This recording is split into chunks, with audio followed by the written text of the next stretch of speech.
सोलापूर हे कामगार आणि कष्टकऱ्यांचे शहर आहे. कामगारांचे शहर आणि गिरणगाव म्हणून याची खरी ओळख.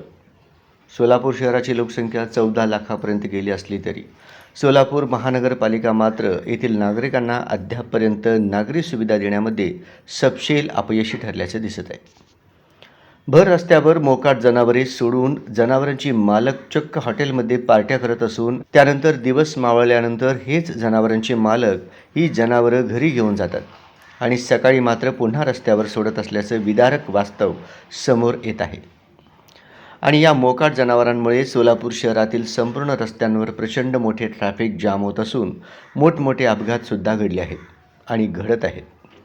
या अपघातामुळे अनेक नागरिकांना कायमचं अपंगत्व आले असून अनेकांचे जीवसुद्धा या अपघातात गेले असले तरी महापालिकेचे अधिकारी अजूनही कुंभकर्णाच्या झोपेमध्ये घोरत आहेत.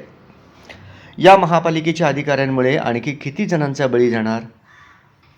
महापालिका म्हणजे मरा आणि सोलापूरकरांनो नुसताच कर भरा यासाठीच आहे की काय, असा परखड प्रश्न उपस्थित करून मोकाट जनावरांचा बंदोबस्त ताबडतोब न केल्यास तीव्र आंदोलन छेडण्याचा इशारा शिवसेना उद्धव बाळासाहेब ठाकरे पक्षाचे महानगर प्रमुख तथा कामगार सेनेचे प्रदेशाध्यक्ष विष्णू कारंपुरी महाराज यांनी दिला आहे.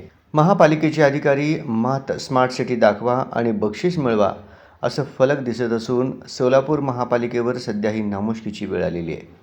सध्या सोलापूर शहरात चायनीज सेंटर आणि चिकन 65 गाड्यांची संख्या प्रचंड मोठ्या प्रमाणात वाढल्यामुळे रस्त्याच्या रहदारीला अडचणी येत असून यातून अनेक अपघात होत असून केवळ कुत्री मोटरसायकलला आडवी आल्यानंतर ती प्रसंगी चावा घेत असल्यामुळे आणि सध्या ही रेबीज लस सिव्हिल हॉस्पिटलमध्ये उपलब्ध होत नसल्याने आणि याची किंमत सर्वसामान्य नागरिकांना परवडणारी नसल्यामुळे या मोकाट कुत्र्यांचा बंदोबस्त महापालिका कधी करणार असाही प्रश्न उपस्थित होत आहे. गेल्या अनेक दिवसापासून सोलापूर शहरातील गोरक्षक गाय वाचवा म्हणून प्रचंड मोठ्या प्रमाणात आंदोलन करतात. परंतु सोलापूर शहरातील मुख्य चौकातील रस्त्यांवर अनेक मोकाट जनावरांमध्ये गायीसुद्धा बसलेल्या त्यांना आजपर्यंत का दिसल्या नाहीत हा खरा संशोधनाचा प्रश्न आहे. या मोकाट जनावरांमध्ये असणाऱ्या गायी या गोरक्षकांना कधी दिसणार?